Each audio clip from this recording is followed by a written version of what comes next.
La Oficina de Medios de Comunicación Social de la Diócesis de Ponce presenta el Pan de la Palabra. El pan de la vida, el pan de la vida. En esta nueva etapa del testimonio, en clave sinodal, con el lema "Ustedes serán mis testigos", caminamos juntos en participación, comunión y misión. Nuestras almas en profunda comunión, ven a nuestras almas, porque somos todos tuyos, Señor. Bienvenidos a este programa El Pan de la Palabra. Con ustedes está Marcos Manuel Márquez Pagán. Como de costumbre suele estar nuestro padre obispo Rubén Antonio González Medina, pero esta vez no puede estar con nosotros. Pero empezamos, ¿verdad?, este semestre nuevo en agosto, en el que vamos a ir continuando este camino de profundización de la palabra del Señor que nos propone la Iglesia cada domingo. Y con la cual vamos nosotros también adentrándonos no tan solo en la palabra escrita, escuchada, sino en la palabra que se hace vida y que se hace amor concreto en el más necesitado, en las personas que tenemos más cercanas también.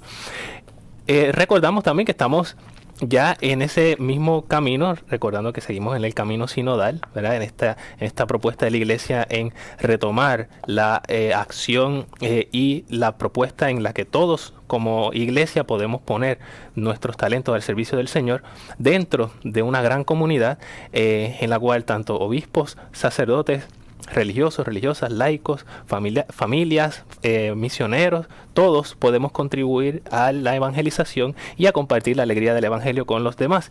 Y de esta misma forma, este espíritu misionero, estamos preparándonos también para el CAM 6, el Congreso Americano Misionero, que se va a estar celebrando acá en Puerto Rico en el 2024, con el lema "América con la fuerza del Espíritu, testigos de Cristo".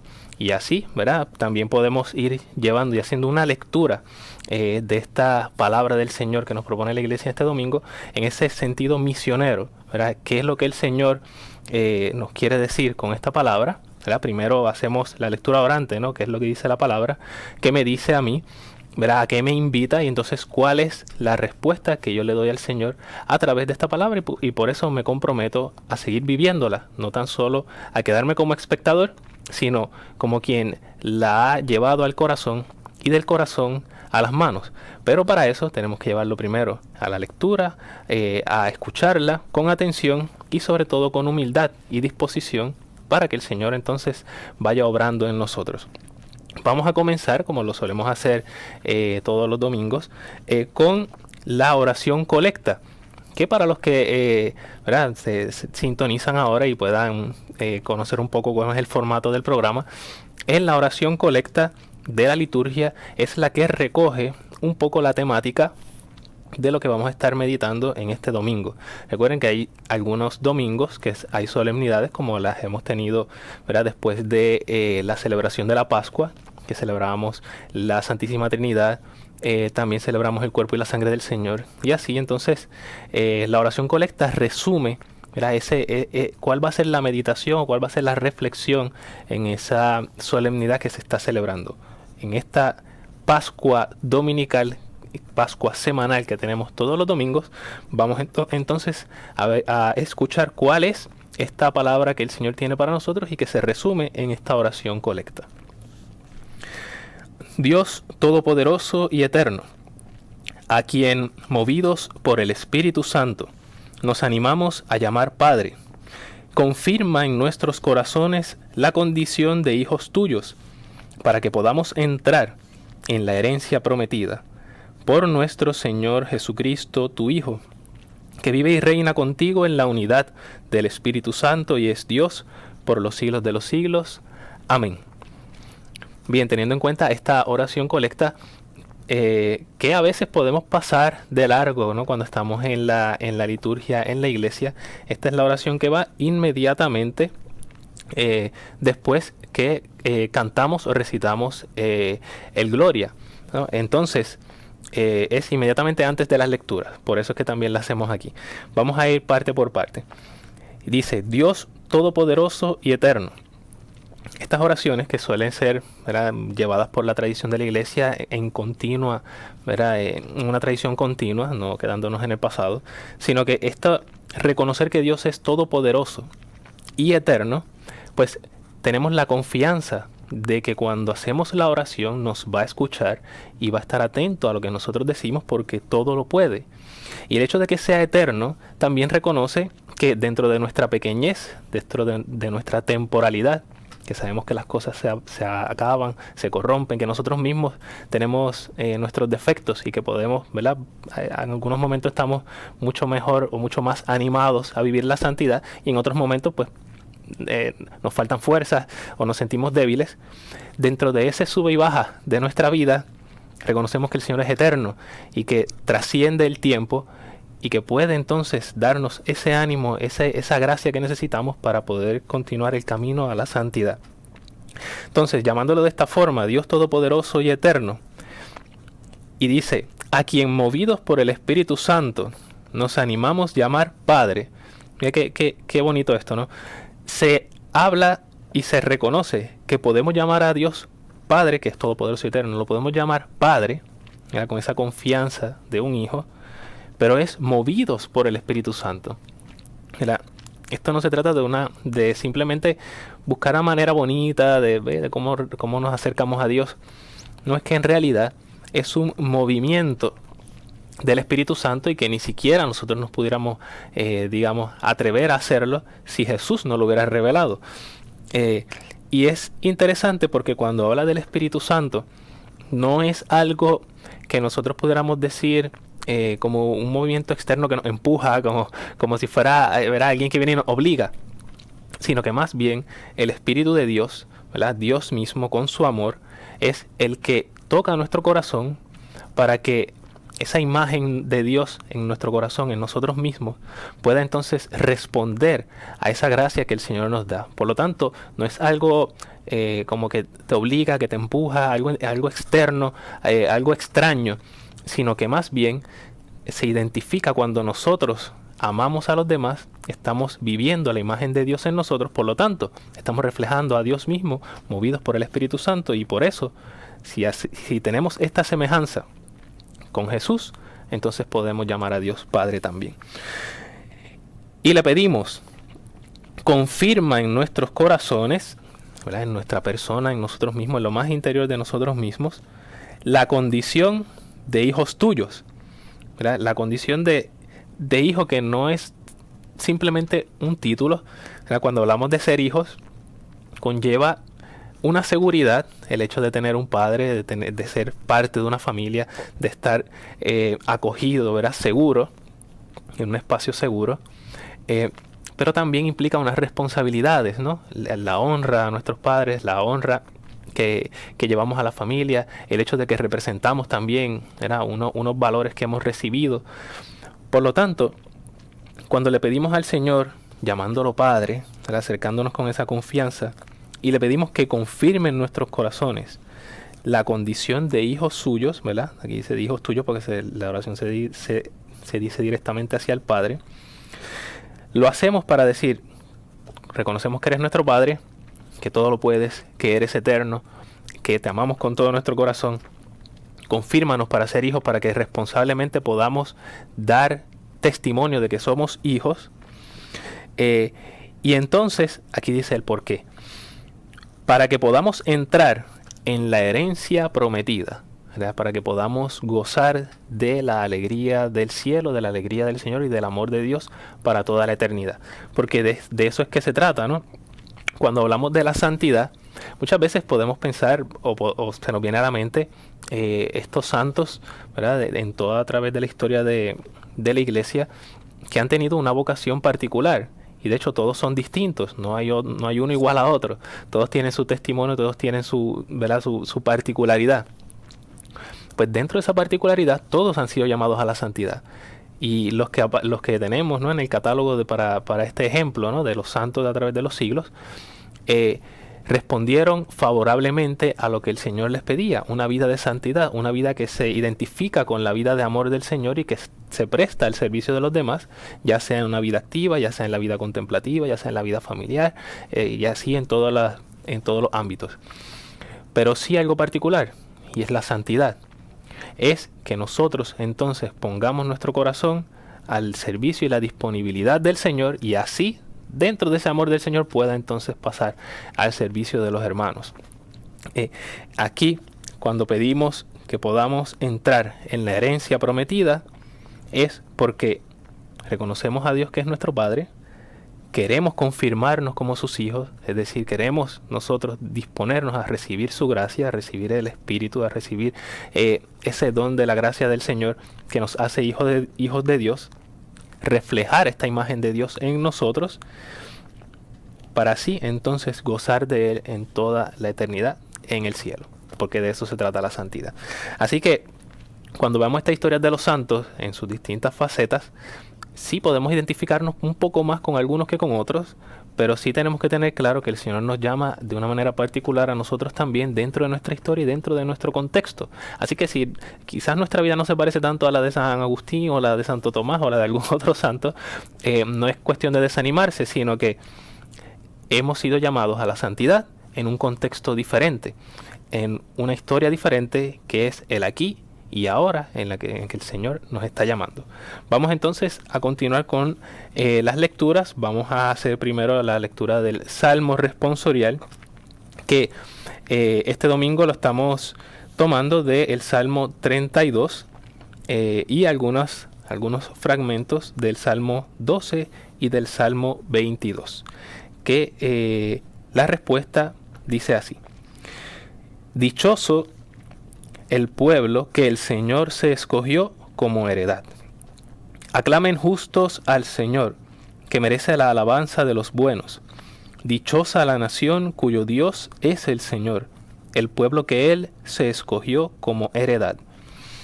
Los ojos del Señor están puestos en sus fieles, en los que esperan en su misericordia, para librar sus vidas de la muerte y reanimarlos en tiempo de hambre. Nosotros aguardamos al Señor, Él es nuestro auxilio y escudo. Que tu misericordia, Señor, venga sobre nosotros, como lo esperamos de ti. Dichoso el pueblo que el Señor se escogió como heredad. Es bien interesante, y creo que ya lo habíamos también dicho en otros programas, que los salmos tienen están escritos en diferentes fechas y en diferentes contextos. Por eso, ahora al comentar este salmo tenemos que tener esto en cuenta para saber más o menos a quién se dirige y cuál es el contexto histórico al que se dirige. Pero para eso vamos a hacerlo en el próximo segmento, así que regresamos en un momento. Ven a nuestras almas, porque somos todos tuyos, Señor. En esta nueva etapa del testimonio en clave sinodal, con el lema "Ustedes serán mis testigos", caminamos juntos en participación, comunión y misión. Nuestras almas en profunda comunión, ven a nuestras almas, porque somos todos tuyos, Señor.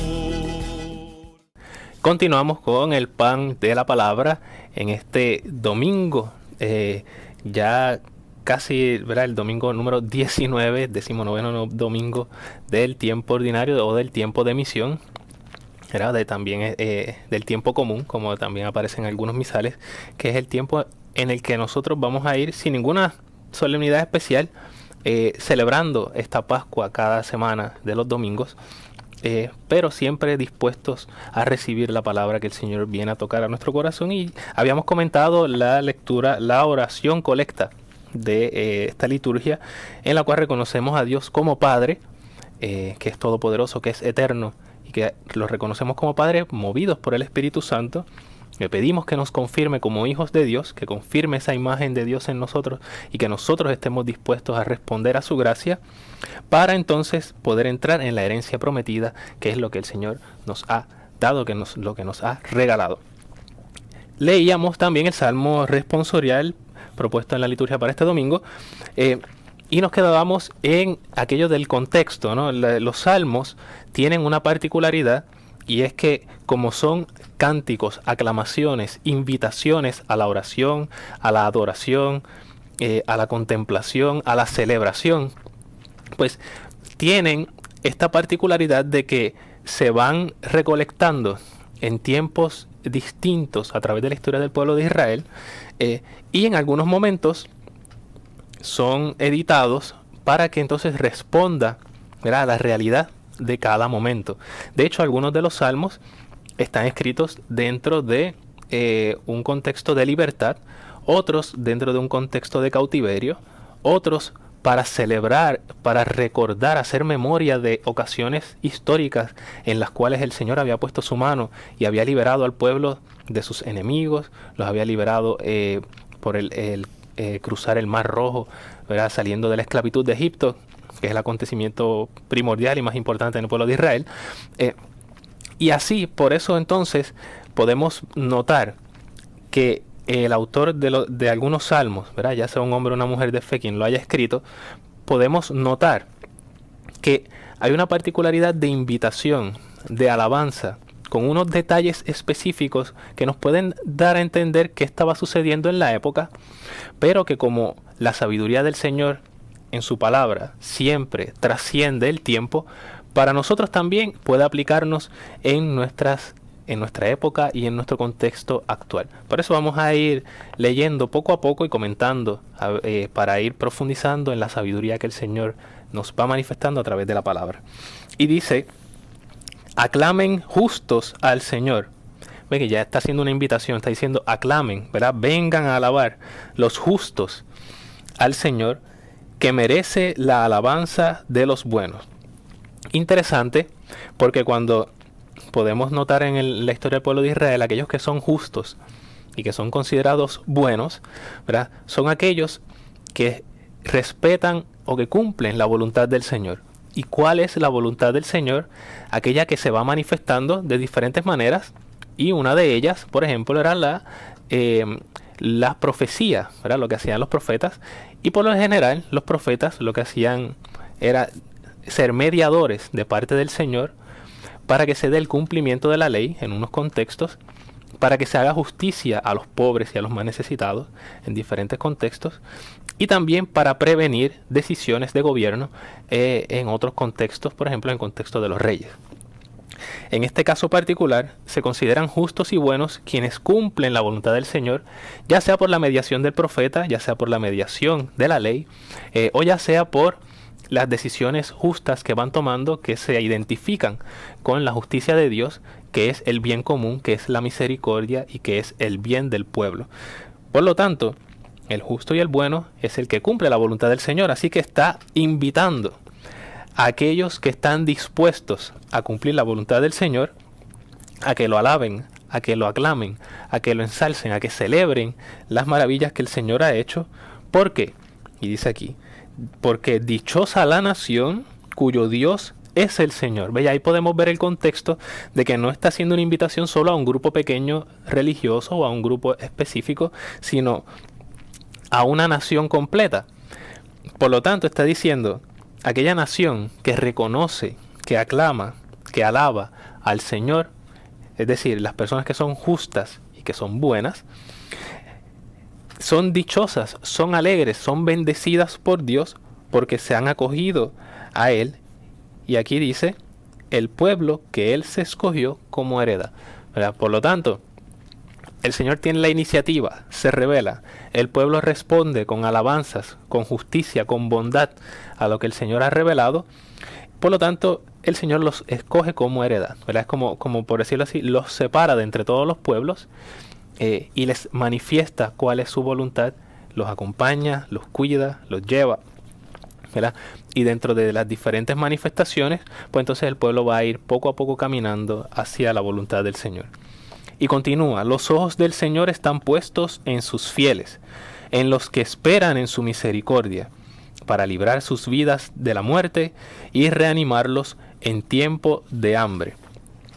Esta parte es muy interesante porque no se trata solo de, vamos a decirlo como desligarse de las responsabilidades cotidianas, de las cosas que tenemos que hacer nosotros, y decir, pues el Señor como quiera, yo le soy fiel en la cuestión religiosa, lo demás eso pues, no es muy de mucha importancia, ayudar al otro, nada. Yo voy domingo a misa, practico los sacramentos, yo no, qué sé yo, hago mis oraciones. Ok, todo es muy bien, está muy bien, es parte de la práctica religiosa, ¿cierto? Pero no podemos desligarnos de la vida cotidiana, de las cosas que tenemos que hacer, de nuestras responsabilidades, simplemente por decir, ok, yo espero en la misericordia del Señor, pues el Señor nos atiende, el Señor hace lo que tiene que hacer, ¿no? Porque realmente lo que el Señor ya ha hecho es que te ha hecho a ti para que puedas entonces brindar, ¿verdad? Ser sus manos y sus pies y ¿verdad? Y su presencia en frente a los demás. Por lo tanto, aquí dice que los ojos del Señor están puestos en sus fieles, es decir, en aquellos que son, como decía aquí, justos, buenos, o sea, los que cumplen la voluntad del Señor, los que son fieles. El Señor tiene sus ojos puestos en ellos porque espera de ellos, ¿no? Y de hecho, no tan solo espera de ellos, sino que los mueve para que hagan, ¿no? Aquí nosotros habíamos visto en la oración colecta que movidos por el Espíritu Santo lo llamamos Padre. Pues si lo llamamos Padre, entonces es nuestro deber y nuestra responsabilidad comportarnos como hijos de Dios, ¿no? Porque el Hijo va a reflejar una semejanza con su Padre, ¿no? Esto es algo que en algún momento también ya lo habíamos discutido con nuestro obispo Padre Rubén, de que en las facciones, ¿no? en los genes, uno puede identificar el antecedente de las personas, ¿no? A veces cuando uno está cerca de una familia o de familias en la iglesia que han estado muy cercanas, uno puede notar, ese es hijo de fulano, ¿no? El obispo nos decía, las personas mayores tienen un ojo para esto, ¿no? Dice, tú te pareces mucho a fulano o tu abuelo es fulano, así, porque lo nota, ¿no? Pueden ver en el exterior, ¿verdad? Los rasgos, ¿verdad? De sus padres. Por lo tanto, si nosotros movidos por el Espíritu Santo llamamos a Dios Padre, por lo tanto nosotros debemos reflejar que somos hijos de Dios. ¿Y cómo se manifiesta esto? Esperando su misericordia. ¿Por qué? Porque tenemos la confianza de que nos libra de la muerte, nos reanima en tiempos de hambre, pero seguimos reflejando lo que es el ser hijos de Dios, siendo buenos y siendo justos, que es lo que aparece al principio aquí del Salmo. Y termina diciendo, nosotros aguardamos al Señor. ¿Verdad? Aquí está el grupo que está haciendo esta aclamación, ¿verdad? En este cántico. Él es nuestro auxilio y escudo. Volvemos otra vez al lenguaje, digamos, de guerra, ¿no? De ejército. Auxilio y escudo. Auxilio, cuando vienen las tropas, ¿verdad? Que están aguardando, si la cosa se pone difícil, pues entonces entran las tropas que se llaman auxiliares, ¿no? Y escudo, ¿no? Nos defiende de el enemigo. Que tu misericordia, y vuelve a hablar otra vez de la misericordia, Señor, venga sobre nosotros, pero no diciendo como diciendo, pues lo que tú puedas, no, como lo esperamos de ti. ¿Ve qué interesante? Si estamos movidos por el Espíritu para decirle a Dios Padre, llamarlo Padre, asumimos una responsabilidad como hijos, y dentro de esta responsabilidad como hijos está esperar en su misericordia, que aquí lo menciona 2 veces, y al esperar nosotros su misericordia, lo que esperamos de Dios, de esa misma manera en que esperamos su misericordia con la fe, en esa misma manera, entonces recibimos la misericordia del Señor, el auxilio de Dios, su escudo, lo que aguardamos de Él. Entonces, por eso, cuando hacemos nuestra oración, ¿verdad? Dentro de nuestras necesidades particulares, la fe y la confianza que tengamos en el Señor es lo que se va a manifestar en la oración, y ya estaremos dispuestos a que si Dios es nuestro Padre, y lo decimos con confianza y con fe, asumimos la responsabilidad de hijos, y lo que el Señor decida sobre nosotros, lo vamos a ver como una bondad y como una misericordia del Señor, porque no podemos esperar otra cosa de nuestro Padre, sino que sea algo bueno, sino que sea justo, que sea misericordioso con la oración que nosotros hacemos. Recordemos también que ¿verdad? Aparece, esta vez nos ha tocado solamente 3 versos o 3 estiquios, ¿verdad? del Salmo. Por lo tanto, no es una oración muy larga. Podemos ver que hace una invitación, aclamen, invita a otros. ¿Por qué? Porque ya ha experimentado la misericordia de Dios. Describe lo que está sucediendo, los ojos del Señor están puestos en los que confían, y después afirma, nosotros aguardamos al Señor. Por lo tanto, ha sido toda una experiencia de fe que el salmista quiere manifestarnos porque ya ha experimentado su misericordia, porque reconoce que siendo fieles al Señor podemos poner la misericordia, podemos poner nuestra confianza en Él, y porque de esta manera estamos reflejando la confianza que tenemos en Dios, en nuestra fe, llamándolo Padre y asumiendo nuestra responsabilidad de hijos. Pausamos y regresamos en un momento. En profunda comunión, ven a nuestras la vida, el pan de la En esta nueva etapa del testimonio en clave sinodal, con el lema Ustedes serán mis testigos, caminamos juntos en participación, comunión y misión. nuestras almas, en profunda comunión, ven a nuestras almas, porque somos todos tuyos, Señor. El pan de la palabra, continuamos en este 19º domingo del tiempo ordinario. Pan de la palabra que compartimos, ¿verdad? Que repartimos y que partimos, así como dice el obispo, ¿verdad? Él lo dice con palabras más bonitas, pero queremos compartir, ¿verdad? Un pan igual que este, que estamos partiendo aquí y que estamos compartiendo, junto con algunos de los que nos sintonizan, ¿verdad? Y que también están tomándose su pan con café o con lo que le estén bajando, porque es una mesa, y dentro de esta mesa compartimos este pan que nos nutre, que es el pan de la palabra, así como el pan, ¿verdad? Nos nutre, es delicioso, sabroso, caliente, ¿verdad? Nos da una sensación de ¿verdad? Placentera de que nos estamos alimentando y que estamos comiendo algo sano. Por lo tanto, el pan de la palabra para nosotros es vida, que lo hacemos interna, ¿no? Cuando comemos hacemos el alimento nuestro, por lo tanto hacemos también la palabra del Señor como un pan de vida que se hace vida en nosotros y que esperamos también que se refleje en la vida de los demás. Vamos entonces a pasar a la lectura del Evangelio y que luego entonces estaremos compartiendo, si nos da el tiempo, porque a veces, ¿verdad? Estamos un poquito cortos, a la primera lectura, si no hacemos unos breves comentarios, ¿no? Pero vamos a pasar a la lectura del Evangelio, que esta vez está tomado de el Evangelio según San Lucas, en el capítulo 12, en los versos del 32 al 48. Escuchemos. En aquel tiempo dijo Jesús a sus discípulos: No temas, pequeño rebaño, porque su Padre ha tenido a bien darles el reino. Vendan sus bienes y den limosna. Hagan talegas que no se echen a perder, y un tesoro inagotable en el cielo, a donde no se acercan los ladrones ni roe la polilla. Porque donde está su tesoro, allí estará también su corazón. Tengan ceñida la cintura y encendidas las lámparas. Ustedes estén como los que aguardan a que su señor vuelva de la boda para abrirle apenas venga y llame. Dichosos los criados a quienes el Señor al llegar los encuentre en vela. Les aseguro que se ceñirá, los hará sentar a la mesa y los irá sirviendo. Y si llega entrada la noche o de madrugada y los encuentra así, dichosos ellos. Comprendan que si supiera el dueño de casa a qué hora viene el ladrón, no le dejaría abrir un boquete.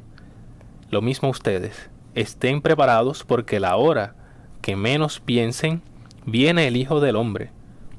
Pedro le preguntó: Señor, ¿has dicho esa parábola por nosotros o por todos? El Señor le respondió: ¿Quién es el administrador fiel y solícito a quien el amo ha puesto al frente de su servidumbre para que les reparta la ración a sus horas? Dichoso el criado a quien su amo al llegar lo encuentre portándose así. Les aseguro que lo pondrá al frente de todos sus bienes. Pero si el empleado piensa: mi amo tarda en llegar, y empieza a pegarles a los mozos y a las muchachas, a comer y beber y emborracharse, llegará el amo de ese criado el día y la hora que menos lo espera y lo despedirá, condenándolo a la pena de los que no son fieles. El criado, que sabe lo que su amo quiere y no está dispuesto a ponerlo por obra, recibirá muchos azotes. El que no lo sabe, pero hace algo digno de castigo, recibirá pocos. Al que mucho se le dio, mucho se le exigirá. Al que mucho se le confió, más se le exigirá. Palabra del Señor. Gloria a ti, Señor Jesús. Aquí tenemos un evangelio que, además de que se han escogido unos versos bastante extensos, toca una temática muy interesante que es propia del evangelio de Lucas, y es la parte de la misericordia y la parte de la misión.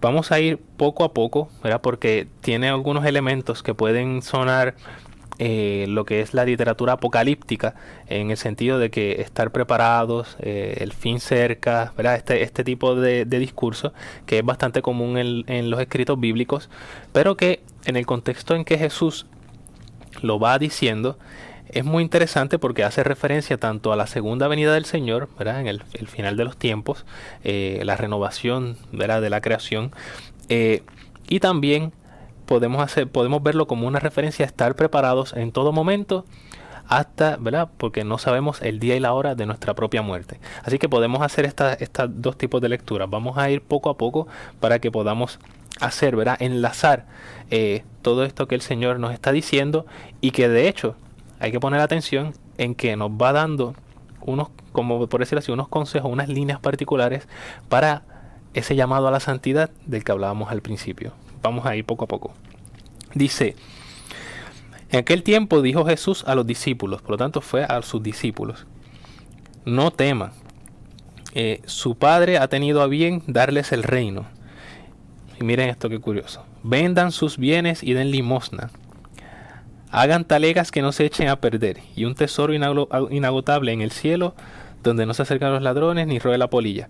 Por lo tanto, está diciendo, no está diciendo que neguemos y que dejemos las cosas de este mundo, ¿no? Porque igual tenemos que comer, necesitamos un lugar donde quedarnos, necesitamos ropa para vestirnos, ¿verdad? No podemos renunciar a todo de una vez, porque entonces nos quedamos sin nada.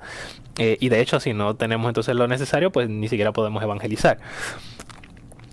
Pero sí dice que ese tesoro, ¿verdad?, no acumular tesoro aquí, sino un tesoro inagotable en el cielo, donde no se acercan los ladrones ni roe la polilla. ¿Por qué? Y aquí está este refrán popular que Jesús lo toma, y que todavía hoy resuena como uno de nuestros refranes: porque donde está tu tesoro, allí estará también tu corazón. O sea, no es el corazón físico, ¿no? Todos sabemos eso, y es una forma literaria de expresión. El corazón, donde pone el centro de nuestras afecciones, el centro de nuestras pasiones, aquello hacia donde el centro de aquello hacia donde tendemos, ¿no? Hacia donde se va nuestra tendencia, nuestro apetito, nuestra inclinación. Ese corazón estará donde esté nuestro tesoro, ¿verdad? Allí donde está el tesoro, allí estará nuestro corazón. Si nuestro tesoro está en los bienes materiales y en seguir acumulando y en tener aquí y allá, entonces nuestro corazón, nuestra vida, nuestras inquietudes estarán inclinadas a eso, a cosas que se corrompen, que se dañan, a cosas materiales, que pueden ser, ¿verdad?, muy útiles, que pueden ser placenteras, que pueden dar, ¿verdad?, para nosotros unas facilidades y unas comodidades excelentes.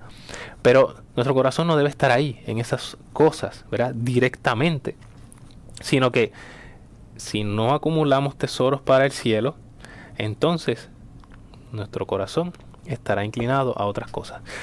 Cuando dice que son tesoros en el cielo, lo podemos ver ya otra vez de nuevo con la oración colecta, que es confirmarnos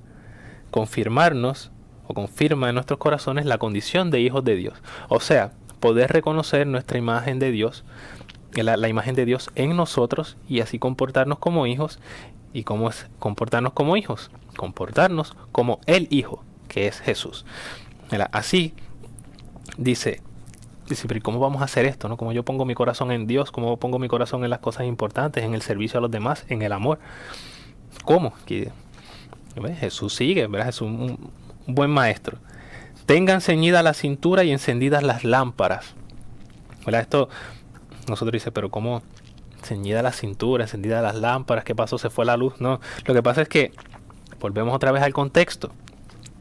Cuando una persona salía de su casa, que se ponía su manto, y su túnica y su manto, se ciñe la cintura, porque ¿verdad? Es mucho más fácil caminar en el desierto, en los caminos, con la cintura ceñida, no con ¿verdad? la bata así suelta. Y encendidas las lámparas, porque obviamente no hay luz eléctrica, entonces pues tienes que tener la lámpara encendida por si acaso, por la noche. Entonces dice, ustedes estén como los que aguardan. No importa si es de día, no importa si es de noche, aguardando, esperando, teniendo esa confianza en el Señor. A que su Señor vuelva de la boda. Interesante la comparación. Para abrirle apenas venga y llame. Si ustedes recuerdan, también está este contexto de que las bodas se celebraban. Se hacía toda esta ceremonia, que el novio entonces iba con la caravana y el amigo del novio iba adelante anunciando que va a buscar a la novia. Una serie de ceremonias que para nosotros hoy es un poco complicado porque no tenemos esas costumbres, pero se estaba siempre aguardando a que llegara el novio, para entonces abrir la puerta, hacer la serie de ceremonias que hacía. La cosa es que se esperaba. Entonces, el estar allí esperando, atento, a que llegue, es lo que lo hace, es la comparación que el Señor hace en este texto. Y luego va a hacer una comparación con unos criados. Y dice, dichosos los criados a quienes el Señor al llegar lo encuentre en vela. Les aseguro que se ceñirá y los hará sentar a la mesa y los irá sirviendo. Aquí lo vemos de una forma muy particular, porque ya estamos viendo que no está haciendo una comparación real. Si un señor en su casa tiene sirvientes, que es los criados, lo que dice Jesús aquí, llega tarde por la noche y los criados están despiertos, ¿qué es lo normal? Pues el Señor llegó, pues le va a pedir que sírvanme porque llegué tarde. Entonces Jesús dice, no, es que el Señor que va a llegar y los sirvientes, la comparación es distinta. Si el Señor ve que llegan y los criados lo están esperando, están atentos ahí, esperando que llegue, y llega y lo estaban esperando, el Señor los va a sentar a su mesa y el Señor es el que les va a servir. Porque aquí no está hablando un ejemplo hipotético real, sino más bien haciendo la comparación de que aquellos que estén atentos, siendo buenos y justos, como decía el Salmo, llevando en su corazón el ser imagen de Dios, el ser hijos de Dios, siendo confirmados de esto, es decir, llamando a Dios Padre y confirmando la imagen de hijos en su actuar y en su fe, entonces, al momento de que llegue el Señor, entonces el Señor estará con ellos, les servirá, estarán a la mesa y, como decía la oración, entrarán en la herencia prometida. Pausamos y regresamos pronto. En profunda comunión, el pan de la vida, el pan de la vida. En esta nueva etapa del testimonio en clave sinodal, con el lema Ustedes serán mis testigos, caminamos juntos en participación, comunión y misión. A nuestras almas, en profunda comunión, ven a nuestras almas, porque somos todos tuyos, Señor. Continuamos con el pan de la palabra en este 19º domingo del tiempo ordinario, del tiempo de misión. Y continuamos hablando un poco de la lectura del Evangelio, estas comparaciones que hace Jesús y que a veces puede ser que las pasemos por alto, ya sea porque era una lectura larga o porque son varias las anotaciones que hace, pero vamos poco a poco desmenuzando, y de hecho la idea es que cada uno en su casa pueda luego tomar el texto y profundizando un poco más, identificando aquellas porciones que tocan el corazón y que nos pueden servir para nuestra vivencia de santidad, como habíamos dicho desde el principio, a que nos invitaba la oración colecta. Continuamos con estas comparaciones magistrales que hace el Señor Jesús, tan interesante que luego vemos que Pedro le hace una pregunta. Pero vamos a continuar porque ya vimos la comparación de el tesoro y el corazón, ¿verdad? Donde está tu tesoro, allí estará tu corazón. vimos también la comparación de quien aguarda con las lámparas a la llegada del novio, ¿verdad? De la boda. Y luego la del criado, la de los criados que esperan a que el Señor llegue. Y dice, y si llega entrada la noche o de madrugada y los encuentra así, dichosos ellos, ¿verdad? Los mismos criados, ¿no? Que les decíamos, sería algo bien hipotético, porque la realidad es que no sería así. El Señor llega tarde, pues si lo están esperando, espera que le sirvan, ¿no? En este caso el Señor es el que le sirve. Comprendan que si supiera el dueño de casa, y aquí está usando otra comparación, a qué hora viene el ladrón, no le dejaría abrir un boquete. Lo mismo ustedes estén preparados, porque a la hora que menos piensen, viene el Hijo del Hombre. Muy interesante, ¿no? Hace esta proyección, ¿verdad?, a la segunda venida del Señor, al final de los tiempos, pero que también nos sirve a nosotros en esta lectura de estar preparados para el encuentro con el Señor, para nuestra propia muerte, ¿verdad? Eso no significa que dejemos de esperar, ¿verdad?, la segunda venida del Señor, la manifestación final, etcétera, porque sí, ciertamente es una promesa también del Señor, en que serán recapituladas todas las cosas en Cristo, y en este caso pues también nos invita a aguardar la venida del Señor a cada uno de nosotros en nuestra propia muerte. Por lo tanto, miren, aquí dice, después que hace las comparaciones, lo mismo ustedes estén preparados, porque la hora en que menos piensen, viene el Hijo del Hombre. En el momento en que menos uno piense. Por lo tanto, estemos atentos. Así como quien pone su corazón en el tesoro real que es el Señor, que es Dios mismo, que es el amor, así como quienes esperan a que el novio regrese de la boda, así como quienes son criados y esperan a que su Señor llegue, ¿verdad?, ya sea tarde o en la madrugada, pero están pendientes, están atentos a que llegue. Y de la misma forma que una persona, si supiera a qué hora le van a robar, está allí pendiente para que no abra un boquete, para que no le roben la casa, con estas mismas atenciones debemos entonces nosotros, haciendo esa comparación, estar atentos a una vida de santidad, a una vida de justicia, de bondad, de misericordia, como hablábamos en el Salmo, esperando el encuentro con el Señor, porque, mira, una frase de San Juan de la Cruz, bastante extendida, que es que al final de la jornada nos examinarán en el amor, porque de la fe, la esperanza y la caridad, que es el amor, la fe al encontrarnos con el Señor ya no estará, porque ya no tenemos que creer sin estar, ¿verdad?, aunque la certeza sea cierta, valga la redundancia, no estaremos a ciegas, ¿verdad?, como a veces podemos estar en esta vida. La esperanza ya no estará, porque no tendremos que esperar nada más, el Señor ya estará delante de nosotros, pero sí podemos seguirlo amando. Por lo tanto, una vida de amor y de caridad, es decir, en estos conceptos, confirmar nuestro corazón como hijos de Dios, reflejar esa misma bondad, ser justos, ser misericordiosos, es simplemente vivir una vida de amor, para que luego de esta vida, cruzando el umbral de la muerte, entonces podemos encontrarnos con el amor con mayúscula, y así adentrarnos en su felicidad de amor para siempre. Entonces, después de haber hecho toda esta explicación magistral del Señor Jesús, viene Pedro y le pregunta: Señor, ¿has dicho esa parábola por nosotros o por todos? Recuerden que él se estaba dirigiendo a los discípulos. Entonces Pedro hace como esta pregunta, como que diciendo, ok, ya eso nosotros lo sabemos, ¿verdad? Tú lo estás diciendo, pero es porque por esa gente que está allí, como que no entienden, ¿verdad? Porque los discípulos somos nosotros somos los que sabemos. Entonces como que dice, pero le pregunta, ¿no? ¿Verdad que no lo dices por nosotros? Lo dices por ellos, porque esto ya nosotros lo sabemos. Entonces el Señor simplemente le responde con otra enseñanza, porque evidentemente no ha captado todavía de lo que se trata. ¿Quién es el administrador fiel y solícito a quien el amo ha puesto al frente de su servidumbre, para que reparta todas sus horas? Y entonces dice: dichoso el criado a quien su amo al llegar lo encuentra portándose así, siendo justo, siendo bueno, haciendo las cosas como las debe hacer, bien hechas, ¿verdad? Al hacer las cosas bien hechas.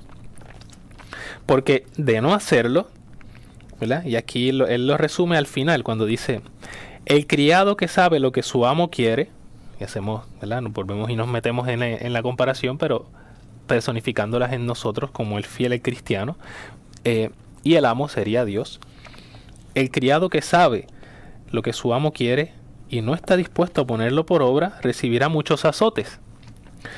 No, valga la comparativa, ahora vamos a explicarlo. El que no lo sabe, pero hace algo digno de castigo recibirá pocos. Al que mucho se le dio, mucho se le exigirá, y al que mucho se le confió, más se le exigirá. Miren qué interesante la respuesta de Jesús y por qué la va detallando de esta forma. Porque Pedro hace la pregunta como quien ya sabe lo que tiene que hacer, como quien ya entiende lo que hay. Por lo tanto, él está casi diciendo, ok, esto nosotros no nos tenías que decir esto. Entiendo que se lo estás diciendo a otros, no a nosotros los discípulos, ¿verdad? Que conocemos, que estamos contigo siempre, pues ya lo sabemos. Entonces, Jesús le hace una, ¿verdad? Recalca diciendo, pues entonces tienes que estar más atento, porque si ya lo sabías, más se te exigirá, ¿verdad? Porque si el criado que lo sabe y no está dispuesto a ponerlo por obra, dice, recibirá muchos azotes. Pero el que no lo sabía, ¿verdad? O el que no lo sabe, y resulta que como quiera se portó mal, pues recibirá, pero son pocos. Porque el que sabía tiene una mayor responsabilidad. Porque el que pide al Señor ser confirmado como hijo de Dios, como veíamos en la oración colecta, tiene una mayor responsabilidad, la responsabilidad de comportarse como hijo de Dios. Por lo tanto, en pocas palabras, Jesús le está respondiendo aquí a Pedro diciendo, si tú crees y respondes diciendo que tú sabes, por lo tanto, muy bien, bien por ti, tu responsabilidad es mayor. Así que una persona que lo sepa, si no lo hace bien, pues su castigo va a ser fuerte. Una persona que no lo sabe y no hace las cosas tan bien, pues entonces su castigo será más leve porque no lo sabía. Y termina con esta frase de que al que mucho se le dio, mucho se le exigirá. Al que mucho se le confió, ¿verdad? Pero al que mucho se le dio, mucho se le exigirá, y al que mucho se le confió, más se le exigirá. Así que, en este caso, ¿verdad? Por eso al principio queríamos nosotros decir que una de las mayores disposiciones que debe tener el cristiano para una vida de santidad va a ser la humildad, reconocer que no lo sabe todo, y mucho menos en cuestiones de fe, ¿verdad? Porque siempre tenemos algo que aprender. Y en este caso el Señor da una lección, explica de diferentes formas el tesoro, donde debe estar nuestro corazón, quién espera al novio, los criados con su amo, el que se queda esperando si supiera que viene un ladrón en medio de la noche, ¿verdad? Esos ejemplos en los que debemos nosotros poner, ¿verdad? Nuestra disposición en estar atentos a cuál debe ser la espera, ¿verdad? La responsabilidad de comportarnos como hijos del Señor. Y entonces Pedro dice, pero ya lo sabíamos, ¿verdad? Dice esta palabra por nosotros o por otra gente, ¿verdad? Como para decir que ya lo sabía. Jesús lo está acomodando en diferentes formas. Te lo está diciendo de esta forma, te lo está diciendo de esta, para que lo entiendas, ¿verdad? Porque miren qué gran maestro es el Señor, que reconoce que hay inteligencias múltiples, ¿verdad? Algunos aprenden con un ejemplo de tesoro, otros aprenden con el ejemplo de la boda, otros aprenden con el ejemplo del ladrón, porque se acomoda para que todos puedan entender, porque no todos, ¿verdad? A veces no entendemos de la misma forma y necesitamos quizás algo más plástico, algo que se acomode más a nuestro entorno para poder comprenderlo. Y entonces al final lo deja decir, muy bien, si no sabías, pues te lo estoy explicando de diferentes formas para que también lo puedas compartir, porque una vez lo asumes, tienes una responsabilidad, buscas, ¿verdad? El auxilio del Espíritu Santo, que era lo que decía aquí, ¿no? Que movidos por el Espíritu Santo llamamos a Dios Padre, asumimos la responsabilidad de hijos, y por lo tanto entonces, teniendo esta responsabilidad, podemos comunicarlo a los demás, no como quien dice que lo sabe todo, no como quien no necesita de la palabra del Señor y que no necesita que se la acomode porque ya la sabe. No con esa arrogancia, siempre con la disponibilidad de saber entender, aprender, comprender, acompañar, ¿verdad? Porque en algún momento algunos también empezamos desde cero, recibimos esta palabra del Señor y hemos querido comunicarla a otros. Por lo tanto, la misma misericordia la misma justicia y la misma bondad que el Señor ha tenido con nosotros, es la que Él espera que tengamos también con los demás y que seamos responsables de esto. Porque al que más se le dio, más se le exigirá. Por lo tanto, si entendemos que sabemos algo o que conocemos algo, muy bien. El Señor espera más de nosotros, tiene sus ojos puestos en nosotros y espera que esta misericordia también la compartamos con los demás. No nos queda tiempo para más, así que dejamos las otras lecturas de asignación en este domingo. Y pues les deseamos un feliz domingo y que puedan continuar profundizando en la palabra del Señor. Nos vemos, así que este es el Pan de la Palabra. Yo soy Marcos Márquez, lo esperamos la próxima semana. En esta nueva etapa del testimonio en clave sinodal, con el lema "Ustedes serán mis testigos", caminamos juntos en participación, comunión y misión. Nuestras almas en profunda comunión, ven a nuestras almas, porque somos todos tuyos, Señor.